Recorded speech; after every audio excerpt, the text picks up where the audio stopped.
อ้าวนั่งได้ที่แล้วก็กำหนดสติภาวนาก็มีเท่านี้แหละสติอานาปานสติเท่านี้แหละแปลได้แล้วล่ะอานาก็แปลว่าลมเข้าเท่านั้นปานาก็แปลว่าลมหายใจออกเท่านั้นสติก็ระลึกรู้เอาสติระลึกรู้ลมหายใจเข้าออกก็เรียกว่าภาวนาเท่านั้นบ่ยากเพ่งเข้าไปจ้องเข้าไปเอาลมหายใจนั่นอารมณ์เป็นอารมณ์ให้มารู้อยู่อารมณ์เดียวรู้อยู่ลมหายใจเอาลมหายใจเป็นเครื่องรู้ของจิตเป็นเครื่องระลึกของสติท่านนะทั้งกลางวันกลางคืนยืนเดินนั่งนอนจนเป็นนิสัยนั่นแหละทำจนเป็นนิสัยนิสัยแปลว่าเคยชิน จนมันชินไปไหนมาไหนก็ดูลมหายใจอย่างนั้นแหละชินไปดูอย่างอื่นไม่เป็นแล้วดูแต่ลมหายใจอยู่นั้นเอาไปเอามามันก็เป็นอัตโนมัติเมื่อลมหายใจจางคายหายไปก็เหลือแต่ความรู้นั้นก็เอาสติไปจับเอาตัวรู้นั่นแหละตัวผู้รู้นั่นแหละเรียกว่าจิตจิตคือผู้รู้นั่นอาศัยอยู่ลมหายใจเมื่อลมหายใจจางคายให้ไปก็เหลือตั้งแต่จิตก็เรียกว่าเราได้จิตเท่านั้นได้เห็นจิตตกเบ็ดเอาปลาภาวนาเอาจิตได้จิตเห็นจิตก็เอาสติไปจับเอาจิตจับเอาผู้รู้สติกับผู้รู้ก็กลมกลืนเป็นอันเดียวกันรู้เฉยรู้เฉยก็เรียกว่าเราได้จิตเห็นจิตจิตก็จะว่างจากสัญญาสัญญาในอดีตในอนาคตดับลง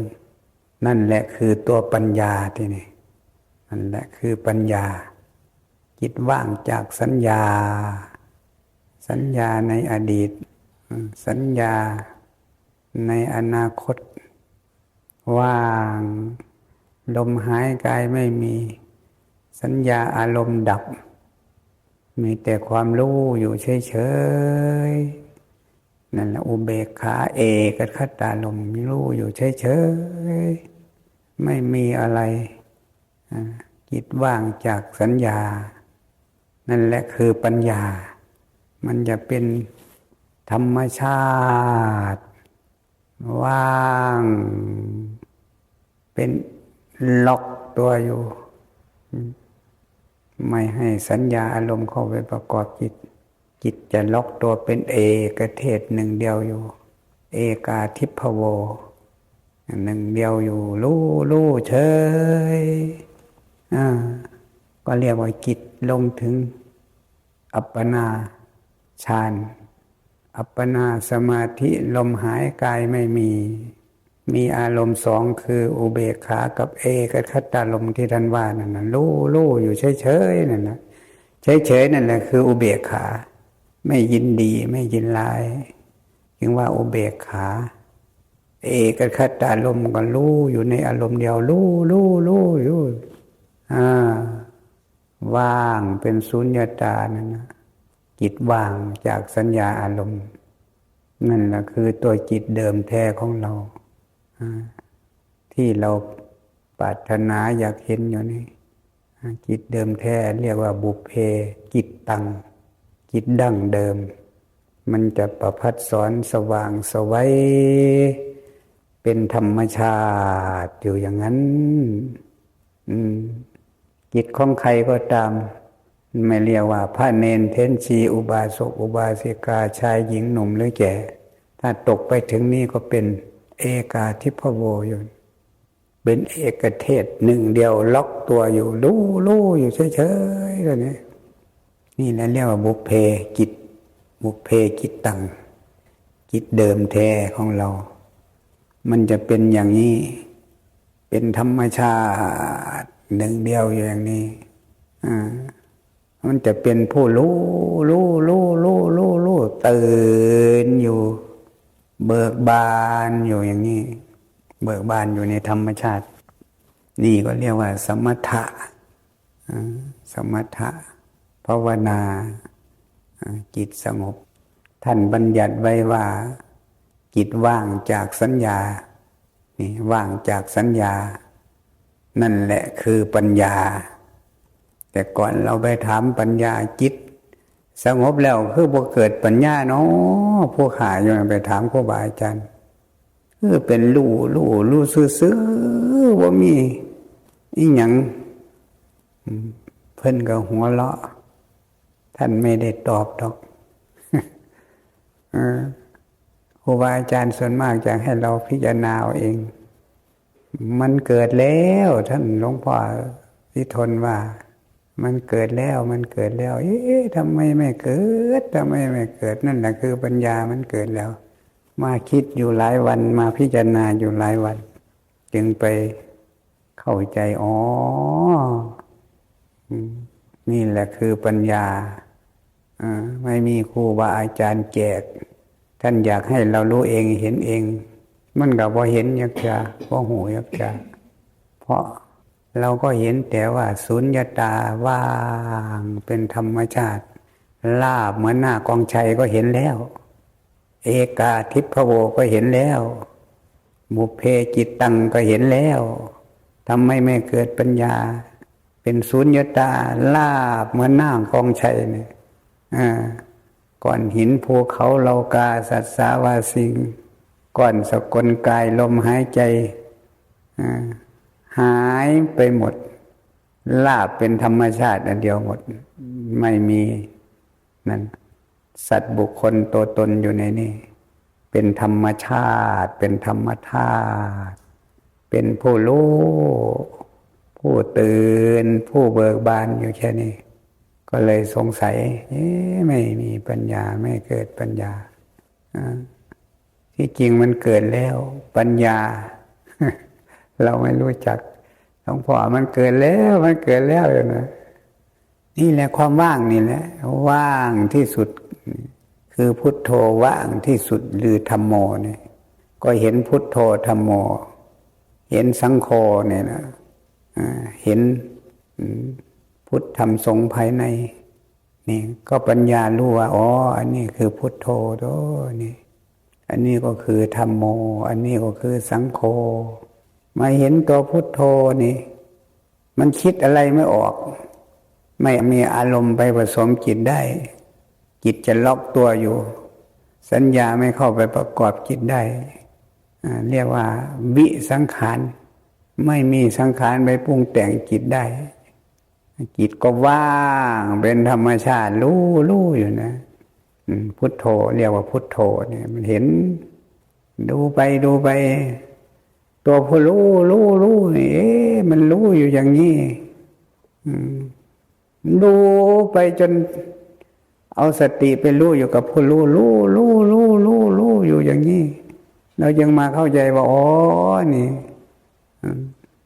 ตัวพุทโธนี่มันตายไม่เป็นตัวเนี่ยท่านจึงเรียกว่าอมตะจิตอมตะธาตุอมตะธรรมนี่แหละปัญญาจะไม่รู้จักไหนเห็นเป็นธรรมชาติไม่มีจุติไม่มีเคลื่อนที่ไม่มีการเวลามาประกอบจิตตัวนี้ได้ท่านก็ตั้งว่าอากาลิโกจิตอากาลิโกธาตุอากาลิโกธรรมนั่งบัดเดียวข้าวเดียวว่ามันหยิบเดียวข้าวเดียวตื่นถอนออกมาได้2 ชั่วโมง 3 ชั่วโมงแล้วจิตไม่การเวลาไม่เข้าไปประกอบจิตได้จิตจึงว่างเป็นศูนยตาอยู่นั้นขันธ์ห้าไปไหนไม่มีลมหายกายไม่มีแล้วนี่ลมหายกายไม่มีแต่ความรู้อยู่เฉยๆสัตว์บุคคลตัวตนไปไหนแหละที่เรามาถือเอาว่าเป็นสัตว์บุคคลตัวตนเราเขาอยู่นี่ตอนนั่งสมาธิจิตลงถึงฐานใหญ่สัตว์บุคคลตัวตนไม่มีสัญญาอารมณ์ไม่มีสัญญาสมมุติที่โลกเขาตั้งสมมุติขึ้นมานั่นนะเขาเรียกว่าสัญญาไปไหนสัตว์บุคคลตัวตนเขาสมมติว่าสัตว์ว่าคนว่าเราว่าเขามันไปไหนไม่มีเอโกธัมโมนั่นนะ เป็นธรรมชาติหนึ่งเดียวอยู่เท่านั้นว่างสว่างไสวัยผ่องใสว่างจากสมมติว่างจากสัญญาว่างจากอารมณ์มีแต่รู้ตื่นเบิกบานอยู่ในธรรมชาติอย่างนั้นนี่แหละเรียกว่าวิมุตติสุข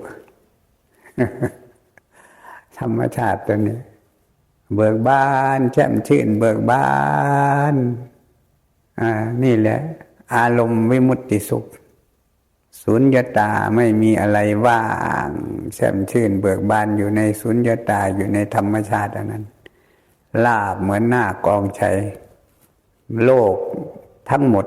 ย่อลงมาเหลืออยู่ธรรมชาติอันเดียวนี่หมดหายสงสัยวิจิกิจฉาความโลเลสงสัยว่าสัตว์บุคคลตัวตนเราเขามีอยู่ในขันธ์ห้านี่ดับหายไปเหมือนปิดทิ้งแหละจะไปดูที่ไหนล่ะปัญญามันกว้างเหลือเกินจิตว่างจากสัญญานี่พระพุทธองค์ตรัสเอาไว้นั่นแหละคือปัญญาปัญญาแท้ๆจริงไม่ได้อยู่ที่อื่นคือจิต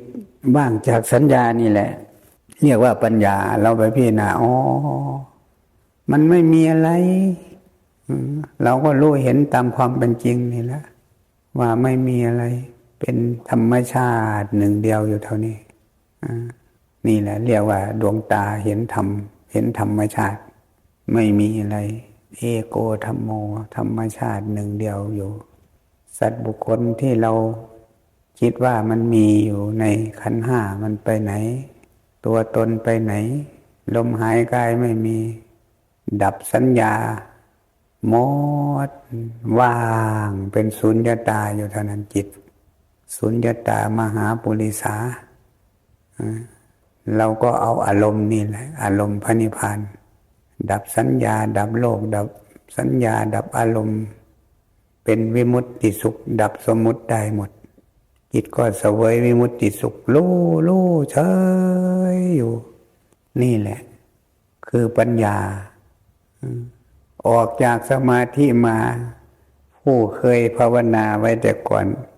ผู้มีปัญญาบารมีแก่กล้าสติแก่กล้าบารมีเกิดสติก็จะรู้เห็นตามความเป็นจริงเหมือนอยู่ในสมาธิเป็นหลักฐานพยานยืนยันขึ้นกับจิตกับใจว่าทุกสิ่งทุกอย่างที่สุดก็คือสุญญตาเป็นพุทโธธัมโมสังโฆอยู่แค่นี้เป็นสุญญตาว่างเป็นธรรมชาติอยู่แค่นี้ไม่มีอะไรสักอย่างของสิ่งของทั้งหลายทั้งปวงในโลกนี้เมื่อดับสมมุติบัญญัติลงแล้วดับมันก็ไหลไปสู่ธาตุเดิมมันเป็นสุญญตาสุญญตาว่างอยู่อย่างนี้ไม่มีอะไรเมื่อตายเห็นรูปเมื่อมันออกมาจิตก็มาอุปทานเอาขันธ์ห้าอีกเมื่อตายเห็นรูปหูได้ยินเสียงจมูกได้กลิ่นลิ้นได้รสอายตนะภายนอกภายในกระทบกันก็เราก็เอาปัญญานี่แหละเอาความว่างอันนี้นะสุญญตานี่เอาพุทโธธัมโมสังโฆยืนลงไว้เอาพุทโธยืนลงไว้มีแต่รู้เฉยไม่ยินดีไม่ยินร้ายพุทโธรู้แล้วว่าดับไม่ยินดีไม่ยินร้ายรู้เฉยนั่นแหละหรือเรียกว่าอุเบกขาเอาอุเบกขาเอกคตารมณ์ไปตั้งเอาไว้ตายเห็นรูปก็ไม่มีใครเห็นแล้วผู้รู้ก็ทำหน้าที่รู้ให้เฉยๆไม่ยินดีไม่ยินร้ายจิตก็ว่างเป็นธรรมชาติอยู่คือเก่าว่างจากสัญญาความจำได้หมายรู้ล็อกตัวอยู่ปฏิเสธเห็นก็สักแต่ว่าเห็นสิ่งที่เห็นก็ไม่มีตัวตนสัตว์บุคคลอะไรเพียงแต่ก้อนธาตุมาประชุมกันเฉยๆสติปัญญามันจะบอกเราโดยอัตโนมัติตาที่เราเห็นอยู่นี่ก็ไม่มีสัตว์บุคคล สิ่งที่เรามองเห็นก็ไม่มีสัตว์บุคคลเป็นก้อนธาตุเหมือนกันหมดมาประชุมกันสุดท้ายก็เสื่อมสลายมาเป็นธรรมชาติว่างเป็นสุญญตาด้วยกันหมดเป็นอนัตตาด้วยกันหมดไม่มีอัตตาตัวตนสัตว์บุคคลอยู่ในนั่นสักอย่างนี่แหละหูได้ยินเสียงก็เพียงแต่สังขารปรุงแต่งกันขึ้นเฉยๆไม่มีตัวตนสัตว์บุคคลอยู่ในนั้นหูก็เพียงแต่ดินน้ำลมไฟมาประชุมกันขึ้นเฉยๆไม่มีสัตว์บุคคลตัวตนอยู่ในนั้นเป็นอนัตตาสิ่งที่เห็นก็เป็นอนัตตาผู้ที่นี่ก็เป็นอนัตตาเป็นศูนย์ลงสู่ศูนย์ตาหมดว่างหมดเมื่อธาตุจะแตกขันธ์จะดับใครล่ะจะไม่ถืออารมณ์นี้ได้นะอารมณ์พระนิพพานอารมณ์วิมุตติสุขนี่ว่านี่แหละถ้าจิตลงถึงอันนี้เราก็จะเห็นอารมณ์วิมุตติสุขเป็นผู้รู้ผู้ตื่นผู้เบิกบานผ่องใสสว่างไสวัยอยู่ในธรรมชาติอันนี้นี่แหละท่านว่าวิมุตติสุขสุขอารมณ์พระนิพพานโลกนี้ก็ไม่มีโลกหน้าก็ไม่มีขันธ์ห้าก็ไม่มีโลกไหนๆก็ไม่มีมันดับเป็นอันเดียวกันหมดก็เลยมาสงสัยว่าโลกคืออะไรอีกล่ะพากันเขารู้จักโลกไหมล่ะมีคนไปทูลถามพระพุทธองค์เหมือนกันนะที่บัญญัติว่าโลกนี่เหตุเพียงเท่าไหร่พระเจ้าข้าจึงมาบัญญัติขึ้นว่าโลกมาตั้งชื่อว่าโลกมันคืออะไรเหตุเพียงเท่าไหร่อะไรเขาไปถามพระพุทธองค์ก็ตรัสแสดงเอาคำว่าโลกแบ่งออกเป็นสองโลกนี่หนึ่งโอกาสโลกสองสัตว์โลกนั่นนี่เหตุเพียงเท่านี้เรียกว่าโลกคำว่าโลกนี่คืออะไรล่ะโอกาสโลกอะดินน้ำลมไฟอากาศนี่ท่านสงเคราะห์เรียกว่าโอกาสโลกเนี่ยที่บัญญัติว่าโลกเนี่ยที่ตั้งชื่อว่าโลกนั่นมีแบ่งออกเป็นสองอย่างหนึ่งโอกาสโลกสองสัตว์โลกดินน้ำลมไฟอากาศสงเคราะห์เรียกว่าโอกาสโลกวิญญาณเรียกว่าสัตว์โลกสัตว์โลกก็มาอาศัยอยู่ในโอกาสโลกนี่แหละโอกาสโลกก็เป็นที่อยู่อาศัยของสัตว์โลกเขาจึงตั้งบัญญัติว่าโลกเนี่ยรู้จักโลกไหมล่ะเกิดมาเท่าแก่หัวงอกพระพุทธองค์ว่าโลกนี่โลกคือหมู่สัตว์ไม่มีสมบัติเป็นของตนโลกคือหมู่สัตว์นี่แหละไม่ได้อยู่ที่อื่นโลกเมื่อความแก่มาถึงแล้วไม่ยั่งยืนนะนั่นท่านก็แสดงโลกคือหมู่สัตว์เมื่อกรรมมัจจุราชมาถึงแล้วไม่มีหมอวิเศษรักษาได้นะโลกก้อนน้อยๆเนี่ยดินน้ำลมไฟอากาศห้าอย่างนี่เพิ่นเอ่ยว่าโอกาสโลกวิญญาณเรียกว่าสัตว์โลกเมื่อวิญญาณมาอาศัยอยู่ในโอกาสโลกเขาจึงเรียกว่าโลกบัญญัติว่าโลกเรียกว่าสัตว์โลกสัตว์มาอาศัยอยู่ในโลกเรียกว่าสัตว์โลกเรียกว่าโลกรู้จักโลกไหมล่ะต่อมาเขาก็เรียกว่าก้อนสกลกายต่อมาเขาก็เรียกว่าธาตุดินน้ำลมไฟก็มาตั้งชื่อว่าธาตุสมมุติว่าธาตุดินธาตุน้ำธาตุลมธาตุไฟธาตุก็คืออะไรธาตุคือธรรมชาติดินก็เป็นธรรมชาติมาตั้งชื่อว่าธาตุคือธรรมชาติอันหนึ่งน้ำก็ธรรมชาติอันหนึ่งลมไฟก็ธรรมชาติอันหนึ่งอากาศก็ธรรมชาติอันหนึ่งมารวมตัวเข้าก็เรียกเป็นรูปเป็นก้อนสกลกายเป็นกายวิญญาณก็เป็นใจเป็นนามรูปกับนามก็มาบัญญัติตั้งชื่อว่าขันธ์ห้าดินน้ำลมไฟมาบัญญัติชื่อว่ารูป ส่วนอากาศคือช่องว่างอยู่ในลำคอในรูในทวารทั้ง10ในกายของเราในคุ้มขนในอะไรหมดช่องว่างให้เลือดลมวิ่งเดินผ่านไปเขาเรียกว่าอากาศเหมือนกายเราเปรียบเสมือนบั้งไม้ไผ่กระบอกไม้ไผ่ส่วนความว่างอยู่ในกายเรานั้นก็เหมือนกับนั่นแหละอากาศอยู่ที่บั้งไม้ไผ่นั่นแหละมันว่างอย่างนั้นจึงดินน้ำลมไฟอากาศนั่นความว่างอยู่ในกายของเรานั่นแหละเรียกว่าอากาศดินน้ำลมไฟก็รวมกันก็เรียกว่ารูปวิญญาณก็เรียกว่านามรูปกับนามก็มาบัญญัติตั้งชื่อว่าขันธ์ห้าดินน้ำลมไฟอากาศก็เรียกว่าโอกาสโลกวิญญาณก็เรียกว่าสัตว์โลกดินน้ำลมไฟก็เรียกว่ารูปวิญญาณก็เรียกว่านามรูปกับนามก็มาบัญญัติเป็นขันธ์ห้าขันธ์ห้าก็คือกายกับใจคือรูปกับนามโลกกับขันธ์ห้า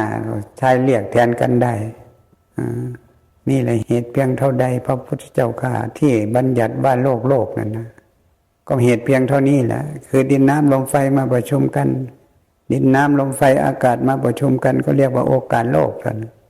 วิญญาณก็เรียกว่าสัตว์โลกสัตว์โลกมาอาศัยอยู่ในโอกาสโลกเขาจึงเรียกว่าโลกนี่แหละคือโลกโลกเกิดกับดับพร้อมกันในดินน้ำลมไฟนี่มันก็มีในก้อนสกลกายเรานี่ก็ไม่มีตาหูจมูกลิ้นอยู่เมื่อตาก็คือโลกภายในนี่แหละเข้าใจโลกไหมท่านนี่เมื่อมองไปเห็นรูปอย่างอื่นถ้ามองไปเห็นสิ่งที่มีชีวิตมองเห็นคนเห็นสัตว์เห็นหมูเห็นหมาก็เรียกว่าเห็นสัตว์โลกถ้ามองไปเห็นต้นไม้มันไม่มีวิญญาณไม่มีอันนั้นไปมองเห็นต้นภูเขามองเห็นนั่นก็เรียกว่าโอกาสโลกมองเห็นโอกาสโลกถ้ามองเห็นสิ่งที่มีชีวิตอยู่ก็เรียกว่าสัตว์โลกนั่นน่ะคือสัตว์โลกภายนอกคือโลกภายนอกเข้าใจไหมล่ะรูปเสียงกลิ่นรสโผฏฐัพพะก็คือโลกภายนอกรูปอะไรก็ตามที่ตามองเห็นเสียงอะไรก็ตามถ้าเสียงคนเสียงสัตว์ก็เสียงสัตว์โลกถ้าเสียงลมพัดเสียงฟ้าร้องก็เสียงโอกาสโลกเสียงหมาเห่าหมาหอนก็เสียงสัตว์โลกได้ยินเสียงสัตว์โลกถ้าลมพัดหรือได้ยินเสียงสิ่งเขาไม่มีตัวมีตนก็เรียกโอกาสโลกคือโลกภายนอกมากระทบโลกภายในวิญญาณรู้ขึ้นนั่นก็เรียกว่าโลกเกิดเนี่ยมันจังโลกเกิดไปอายตนะภายนอกนั่นเรียกว่าโลกภายนอกอายตนะภายในก็เรียกว่าโลกภายในสัตว์โลกภายในมันกระทบกันเกิดวิญญาณรู้ขึ้นก็เรียกว่าโลกเกิดแล้วก็ดับโลกเกิดกับดับพร้อมกันเสมอนะภิกษุนั้นท่านบัญญัติเอาไว้รู้อย่างโลกไหมล่ะโลกเกิดโลกดับไหมอายตนะภายนอกก็คือโลกภายนอกอายตนะภายในก็คือสัตว์โลกภายในเมื่อมันกระทบกันเกิดวิญญาณรู้ขึ้นก็เรียกว่าโลกเกิดแล้วก็ดับโลกเกิดกับดับพร้อมกันเสมอนะภิกษุเธออย่าไปตื่นโลกตื่นสงสารคือมันเกิดมันดับหมุนเวียนว่ายใจเกิดในโลกเกิดโลกดับอย่างนี้อย่าไปตื่นโลกตื่นสงสารเพราะมันไม่มีสัตว์บุคคลตัวตนอยู่ในนั้นนะท่านจึงไม่ให้หลงวิ่งตามโลกวิ่งตามอารมณ์อย่าตื่นโลกตื่นสงสารมันทั้งหมุนอยู่อย่างโลกเฮาล่ะคิดว่ามันหมุนลงโค้งคือตีนลอยตีนเจียนคำว่าหมุนคือมันเกิดแล้วก็ดับมันเป็นอนิจจัง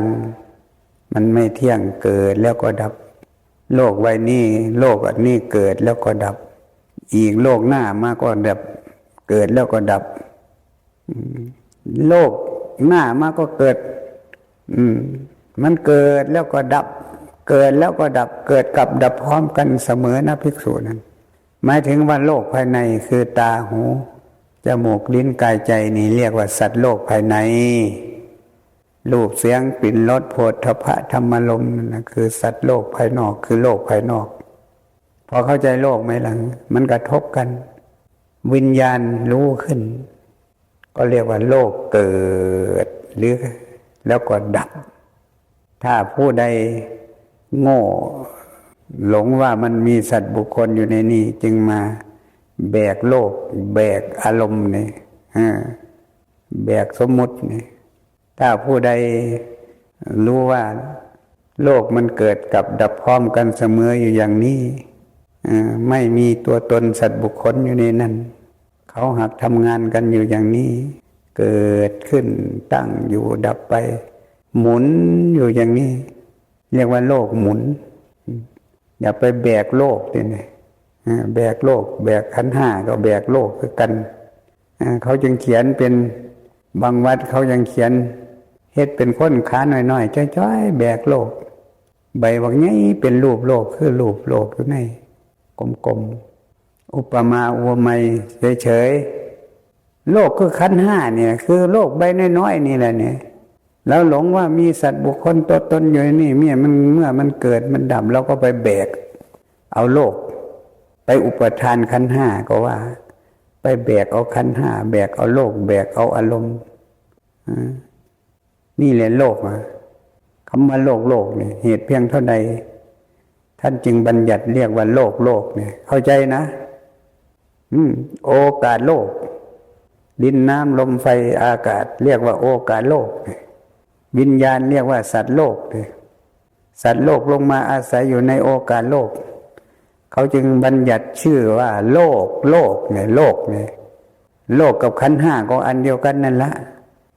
ธาตุดินธาตุน้ำธาตุลมธาตุไฟอากาศธาตุก็เรียกว่ารูปวิญญาณก็เรียกว่าน้ำรูปกับน้ำก็คือขันธ์ห้าอันเดียวกันนั่นแหละแต่สมมติบัญญัติตามสำนวนของพระสูตรสุตตวหารของพระสูตรสมมุติออกไปต่างๆกันเฉยๆนะไม่ให้คนเข้าใจอธิบายให้เข้าใจบางทีอาจจะดับโลกได้สมมุติทั้งหลายนี่แหละท่านเรียกว่าโลกรู้จักโลกไหมล่ะโลกแห่งสมมุติก็มาสมมุติทับดินน้ำลมไฟลงไปว่าสัตว์ว่าคนว่าตัวว่าตนว่าเราว่าเขา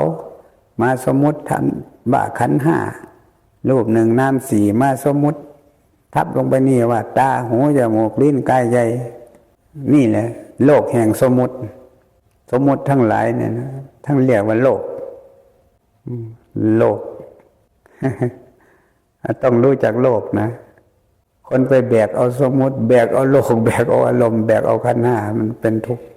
ว่าโดยย่ออุปทานขันธ์ห้านั่นแหละคือทุกข์ทำไมยังไม่อุปทานเอาก็ไปรู้ไม่จริงนั่นแหละอวิชชารู้ไม่จริงนั่นแหละหลงว่ามีขันธ์ห้าเป็นเราเป็นของเราเนี่ยจึงไปแบกไปอุปทานเอาไปยึดเอาถ้ารู้ว่าไม่มีสัตว์บุคคลตัวตนอย่างนั่งสมาธิที่อธิบายมันไม่มีสัตว์บุคคลตัวตนอยู่ในนี้ไม่มีเรามีเขาอยู่ในนี้มันเป็นธรรมชาติเท่านั้นนะว่างอยู่นะตัววิญญาณก็เป็นธรรมชาติเป็นธาตุรู้ธาตุอันบริสุทธิ์เป็นพุทโธรู้อยู่นั่นนะดินน้ำลมไฟก็ไม่มีสัตว์บุคคลตัวตนมันเป็นก็ธรรมชาติเหมือนกันที่เข้มแข็งอยู่ที่เราพาท่องเรานั่นนะก็เรียกว่าดินนั่นนะที่เอิบอาบเหลวไหลอยู่นี่ก็เรียกว่าน้ำที่พัดไปมาก็เรียกว่าลมที่ร้อนอยู่นี่ก็เรียกว่าไฟนั่นช่องว่างอยู่นี่ก็เรียกว่าอากาศเท่านั้นหูข้อก็ว่างลำไส้ก็ว่างหูดังก็ว่างอยู่ปากก็ว่างโกนโซโวอยู่นี่แหละอากาศอยู่ในหันมันเรียกว่าอากาศธาตุนี่แหละโลกเข้าใจนะโลกกับขันธ์ห้าอันเดียวกันดับโลกได้ก็ดับขันธ์ห้าได้ดับโลกนี้ไม่มี โลกหน้าก็ไม่มีโลกไหนๆก็ไม่มีดับโลกปัจจุบันนี้ได้เอาอะไรมาดับเอาสติปัญญานี่แหละหรือท่านเรียกว่ากุศลานั่นแหละกุศลาแปลว่ากุศลคือความฉลาดได้แก่สติธรรมปัญญาธรรมสติปัญญานี่แหละมาดับโลกดับอารมณ์ลงได้ถ้าโลกนี้ไม่มีโลกหน้าก็ไม่มีที่มันเกิดมันดับโลกมันเกิดกับดับพร้อมกันเสมอนะภิกษุนะขันธ์ห้าก็เกิดกับดับพร้อมกันเสมอนะภิกษุเธออย่าไปตื่นโลกตื่นสงสารเธออย่าไปตื่นขันธ์ห้าอย่าไปวิ่งตามโลกวิ่งตามอารมณ์เพราะไม่มีสัตว์บุคคลตัวตนอยู่ในนั้นมันเป็นเพียงธาตุเองอาศัยกันเกิดเฉยๆรูปกับนามเองอาศัยกันเกิดกายกับใจเองอาศัยกันเกิดไม่มีตัวตนสัตว์บุคคลมีแต่ธรรมชาตินั่นนะเข้าสมาธิไปหรือเวลานอนหลับล่ะเวลานอนหลับเราไปไหนล่ะตัวตนสัตว์บุคคลไปไหนขันธ์ห้าไปไหนโลกไปไหนเวลานอนหลับมิตรสิลีนั่นแหละเขาเรียกว่านิพพานปุถุชนปุถุชนก็นอนหลับเข้าพระนิพพานนิพพานปุถุชนนิพพานของพระอริยะนี่ก็ดับได้ดับโลกดับอารมณ์ดับสมมุติได้รู้ว่าขันธ์ห้าว่างจากสัตว์บุคคลตัวตนเราเขาเมื่อตายเห็นรูปหูได้ยินเสียงมันก็กายกับใจอิงอาศัยกันเกิดรูปกับนามอิงอาศัยกันเกิดเกิดแล้วก็ดับเท่านั้นอย่าไปตื่นมันอย่าไปตื่นโลกตื่นสงสารมันเกิดแล้วก็ดับหมุนโลกมันหมุนอยู่อย่างนี้ตาเห็นรูปแล้วก็หมุนไปอีกหูได้ยินเสียงหูยังไม่ยินเสียงความคิดเกิดขึ้นอีกมาได้ยินเสียงอีกหมุนมาอยู่อย่างนี้โลกมันหมุนอยู่อย่างนี้เกิดแล้วก็ดับมาตาเห็นรูปอีกเกิดแล้วก็ดับมาจมูกได้กลิ่นอีกเกิดแล้วก็ดับอยู่นี่โลกเกิดกับดับพร้อมกันขันธ์ห้าเกิดกับดับพร้อมกันอยู่อย่างนี้ถ้าผู้ใดละสักยะทิฏฐิไม่ได้ก็ไปอุปทานเอาขันธ์ห้าหลงว่าขันธ์ห้าเป็นตัวเป็นตนเป็นเราเป็นเขาเมื่อขันธ์ห้าเกิดดับก็เลยไปอุปทานขันธ์ห้านั่นแหละเหตุเกิดแห่งทุกข์คือสมุทัยทำให้ยินดียินร้ายก็เกิดตัณหาขึ้นมาเท่านั้นยินดีก็เรียกว่ากามตัณหาตัวยินดีนี่แหละเรียกว่าราคานุสัยตามนอนยินดีในรูปเสียงกลิ่นรสโผฏฐัพพะนี่แหละกามคุณห้ากามตัณหาตัวราคานุสัยก็เข้าไปนอนเนื่องอยู่ในสันดานเราจิตตสันดานกามราคะเมื่อปฏิฆะเมื่อยินร้ายไม่ยินดีไม่พอใจนั่นนะก็คือยินร้ายคือโกรธยินดีก็คือความโลภนั่นนะโลภอยากได้ยินร้ายก็โกรธนี่นะปฏิฆานุสัยตามนอนในสันดานเราในจิตตสันดานของเรากามมาสวะนี่ภวาสวะการกระทบกระทั่งคือทำให้โกรธขึ้นเรียกว่ากระทบกระทั่งเรียกว่าภวาสวะกามมาสวะมันก็อยู่นี่นะกามคุณหายินดีพอใจท่านเรียกว่าทางสองอันไม่เอายินดีก็ไม่เอายินร้ายก็ไม่เอาอยู่นอกรักเนื้อชังนอกสุขเนื้อทุกข์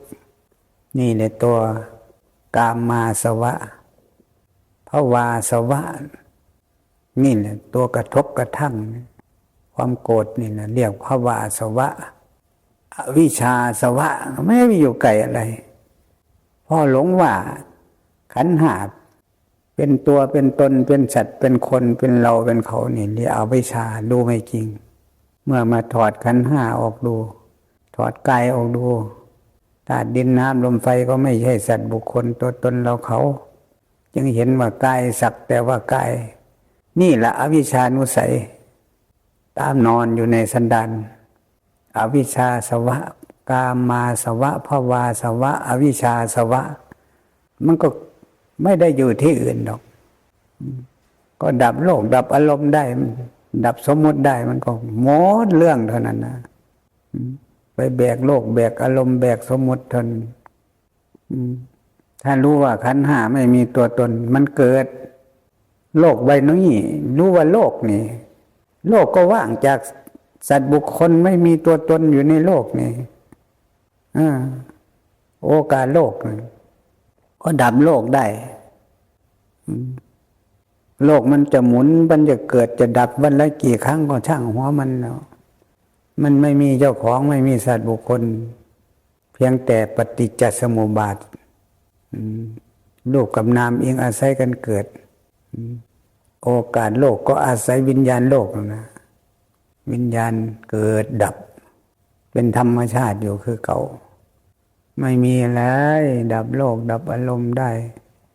ดับสมมุติได้ดับขันธ์ห้าได้ก็เป็นวิมุตติเท่านั้นไหมว่างเป็นสุญญตานั่นนะจิตว่างนั่นนะว่างจากสัญญาแห่งความจำได้หมายรู้สัญญามันจำอะไรล่ะสัญญาตัวนี้จำรูปเสียงกลิ่นรสโผฏฐัพพะธรรมารมณ์นี่แหละจิตว่างจากสัญญาคือว่างจากรูปเสียงกลิ่นรสโผฏฐัพพะธรรมารมณ์ก็เรียกว่าปัญญาเท่านั้นไหมเมื่อตาเห็นรูปมันก็ไปบอกจิตถ้าจิตโง่จิตก็ไปหลงว่ามีเจ้าของหลงว่าใจมีเจ้าของจิตก็ใจจึงไปอุปทานเอาไปยึดไปถือเอาถ้าใจก็สักแต่ว่าเขาตั้งชื่อสมมติว่าใจเฉยๆเป็นธรรมชาติอันหนึ่งเท่านั้นไม่มีสัตว์บุคคลตัวตนอยู่ในนั้นมันก็หมดเรื่องไม่มีใครไปยึดไปถือไม่มีใครไปอุปทานเอาเห็นก็สักแต่ว่าเห็นได้ยินก็สักแต่ว่าได้ยินเท่านั้นทราบสักแต่ว่าทราบเท่านั้นมันไม่มีอะไรมากมายมันเราไม่รู้จักโลกไม่รู้จักขันธ์ห้าฉะนั้นวิปัสสนาภูมิ6ที่ท่านแสดงไว้ในอภิธรรมปัญจขันธาปัญจขันธาก็คือขันธ์ห้านั่นแหละปัญจก็แปลว่าขันธาก็แปลขันธ์ห้ารูปเวทนาสัญญาสังขารวิญญาณท่านให้วิปัสสนาแปลว่ารู้แจ้งภูมิแปลว่าภูมิสติปัญญามารู้แจ้งซึ่งขันธ์ห้าเนี่ยแล้วก็จบเท่านั้นรู้ว่าไม่มีสัตว์บุคคลตัวตนอยู่ในนี้มีแต่ธาตุยิ่งอาศัยกันเกิดแล้วก็ดับปฏิจจสมุปบาทอวิชชาปัจจยสังขารจิตหลงสังขารเท่านั้นไม่มีอะไรนะอายตนะ12ก็คือขันธ์ห้าคือเก่านั่นละตาหูจมูกลิ้นกายใจก็สงเคราะห์เรียกว่ารูปภายในนั่นนะอายตนะภายนอกก็รูปเสียงกลิ่นรสโผฏฐัพพะธรรมารมณ์ก็สงเคราะห์เขาเรียกว่ารูปภายนอกโลกภายนอกนั่นนะกระทบกันวิญญาณรู้ขึ้นก็เรียกว่าโลกเกิดโลกดับขันธ์ห้าเกิดดับเท่านั้นออกไปเป็นธาตุ18ก็คือขันธ์ห้าคือเก่านั่นแหละตาก็คือธาตุรูปที่มองเห็นก็คือธาตุภายนอกตาก็คือธาตุภายในวิญญาณตาก็เรียกว่าธาตุวิญญาณก็เป็นธาตุรู้มันมี6อย่าง6 3 18ก็ธาตุ18ให้พิจารณาลงให้เห็นเป็นธาตุไม่มีตัวตนสัตว์บุคคลอยู่ในนั่นปัญญานี่เลยอินทรีย์22ก็เหมือนกันจากคุ้งทลินทรีย์เนี่ยตาก็มีความเป็นใหญ่ในการเห็นเท่านั้นไม่มีอะไร22อย่างก็แยกออกมาก็คือขันธ์ห้าคือเก่านั่นละขึ้นไปอีกอริยสัจสีอริยสัจสีก็คือขันธ์ห้านั่นแหละ ทุกข์ก็คือขันธ์ห้าเกิดดับขันธ์ห้าเกิดขึ้นตั้งอยู่ดับไปท่านก็เรียกว่าทุกข์เท่านั้นทุกข์คืออริยสัจจริงขันธ์ห้ามันเกิดดับอยู่อย่างนี้ตลอดเรียกว่าสัจจะคือความจริงจะห้ามไม่ให้ตาเห็นรูปหูไม่ได้ยินเสียงไม่ได้เขาต้องทำหน้าที่ของเขาอย่างนี้ขันธ์ห้ามันเกิดดับเนี่ยท่านเรียกว่าอนิจจังเรียกว่าทุกขังเนี่ยทุกข์เห็นขันธ์ห้าด้วยอริยสัจสี่เนี่ยรู้ขันธ์ห้าด้วยอริยสัจสี่ทุกข์เกิดถ้าใครหลงว่ามีสัตว์บุคคลตัวตนอยู่นี่ก็มันอุปทานเอาขันธ์ห้าก็เรียกว่าสมุทัยเท่านั้นสมุทัยสมมุติสมุมาจากสมมุติไทยมาจากใจใจไปยึดถือเอาสมมุติอวิชชาปัจจยสังขารอันเดียวกันนั่นแหละใจไปหลงสมมุติใจไปหลงสังขารใจไปถือเอาสมมุติทั้งหลายย่อๆลงมากายกับใจนี่ใจไปถือเอาสมมุติเท่านั้นก็เรียกว่าสมมุติไทยเท่านั้นสมมุติทั้งหลายก็ย่อลงมาขันธ์ห้าขันธ์ห้านี่ใจไปถือเอาขันธ์ห้าใจไปถือเอาสมมุติขันธ์ห้าก็คือสมมุตินั่นแหละสมมุติทั้งหลายย่อลงมาอยู่ขันธ์ห้านะใจหลงขันธ์ห้าจึงไปยึดถือเอาขันธ์ห้าอุปทานขันธ์ห้าก็เรียกว่าสมุทัยเหตุเกิดแห่งทุกข์เมื่อตายเห็นรูปนั่นแหละเกิดยินดีก็สุขเวทนาเกิดจนก็เกิดกามตัณหาหูได้ยินเสียงไม่ดีก็เกิดโกรธเพราะหลงว่าขันธ์ห้าเป็นเราเป็นของเราจึงไปยึดเอาถือเอาก็ทำให้เกิดกามตัณหานี่นะภาวะตัณหาวิภาวะตัณหานี่นิโรธมันรู้เท่าเอาทันขันธ์ห้าว่าไม่มีสัตว์บุคคลตัวตนอยู่เท่านี้นี่แหละอริยสัจสี่ก็คือขันธ์ห้านั่นเองทุกข์คืออริยสัจจริงขันธ์ห้าเกิดดับนะมันเกิดมันดับเป็นสัจจะคือความจริงอย่างนี้มันเกิดมันดับนี่แหละเรียกว่าทุกข์เป็นสิ่งที่คนกำหนดรู้ปริญเยยนั่นนะค้นหากำหนดรู้มันเป็นอย่างมันเกิดมันดับเมื่อมันเกิดมันดับแล้วมันมีสัตว์บุคคลเนี่ยมันจึงจะปริญญาจึงจะรู้แล้วนั่นปริญเยยแปลว่ากำหนดรู้พิจารณาดูให้เห็นตามความเป็นจริงเกิดขึ้นก็เรียกว่าปริญญาแปลว่ารู้แล้วอันนั้นไม่มีอะไรออกจากนั้นก็อริยสัจสี่ก็ปฏิจจสมุปบาทวิปัสสนาภูมิปฏิจจสมุปบาทก็คือการที่ปัจจัยอิงอาศัยกันเกิดรูปกับนามอิงอาศัยกันเกิดท่านก็เรียกว่าอวิชชาปัจจยสังขาราท่านอวิชชาก็คือใจอวิชชาแปลว่าใจโง่ใจหลงใจรู้ว่าจริงหลงใจเจ้าของก็ไปหลงกายอีกหลงสังขารอีกปัจจยสังขาราไปหลงขันธ์ห้านี่แหละหลงสังขารนี่ขันธ์ห้าเกิดดับเนี่ยก็หลงว่ามีสัตว์บุคคลมีเราอยู่ในนั้นนี่แหละอวิชชาปัจจยสังขาราก็เลยเกิดนี่วิญญาณรู้ขึ้นมาจิตอวิชชาจิตหลงสังขารจึงไปถือวิญญาณไปเกิดอีกเมื่อวิญญาณไปเกิดแล้วมันก็ไปเกิดอยู่ในดินน้ำลมไฟอากาศนี่จึงว่ากายวิญญาณก็คือใจคือนามนี่นะลงไปปฏิสนธิในขั้นของแม่นี่วิญญาณดวงนี้เพราะเป็นวิชาเป็นอวิชชาจิตหลงจิตโง่จิตหลงจิตนี่แหละจิตหลงจิตหลงเจ้าของอวิชชาปัจจยสังขารจึงเป็นปัจจัยให้เป็นหลงสังขารอีกถ้า จิตรู้แท้นี่นั่งสมาธิเข้าไปจิตแท้ใจเดิมมันเป็นสภาพรู้อยู่เฉยๆไม่ยินดีไม่ยินร้ายต้องเข้าใจอย่างนี้ไม่มีตัวตนไม่มีเราอยู่ในนั้นนะถ้าหลงว่าเรามีเท่านี้คำหลงไม่หลงไกลนะหลงว่าเรามีเท่านี้แหละถ้ารู้ว่าใจก็ไม่ใช่เรากายก็ไม่ใช่เราขันธ์ห้าก็ไม่ใช่เราไม่ใช่ของเราอวิชชาก็ดับลงเท่านั้นความรู้ไม่จริงก็ดับลงความรู้จริงเกิดขึ้นก็รู้ว่าไม่มีสัตว์บุคคลตัวตนอยู่ในนี่จิตอวิชชาก็หลงว่าเรามีนี่นะพอรู้ว่าเราไม่มีเลยทีนี้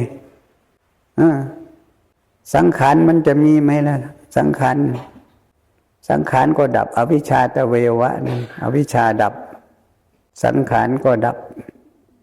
ก็อวิชชาก็หลงรูปกับนามนี่นะรูปกับนามอิงอาศัยกันเกิดก็มันหลงสังขารนี่แหละหลงขันธ์ห้าว่ามีสัตว์บุคคลตัวตนไม่ใช่ไปหลงไหนอวิชชาหลงสังขารจิตหลงสังขารจึงไปถือวิญญาณไปเกิดถ้าจิตรู้เท่าสังขารว่าไม่มีสัตว์บุคคลตัวตนจิตก็เป็นธรรมชาติคือเก่าก็ไม่ไปเกิดอีกอวิชชาดับสังขารก็ดับสังขารดับวิญญาณดับขันธ์ห้าดับตาหูจมูกลิ้นก็ไม่มีผัสสะก็ดับเวทนาก็ดับอะไรก็ดับหมดเนี่ยอิมัสสะเจวรัสสะดุขขันธัสสะนิโรโธโหติก็ดับเป็นนิโรธเป็นพระนิพพานจนอิมัสสะเจวรัสสะดุขขันธัสสะสมุทัยโยโหติ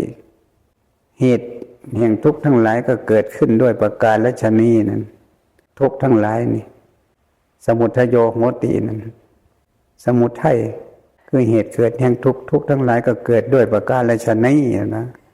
ไม่มีอะไรนะมีแต่อยู่ในก้อนสกลกายเรานอนทับมันอยู่ไม่แจกไม่หาไม่ค้นไม่คว้าไม่ศึกษาดูก็เลยมาหลงโลกหลงอารมณ์หลงสมมุติอยู่นี่แหละปล่อยให้โลกผสมธรรมอารมณ์ผสมจิต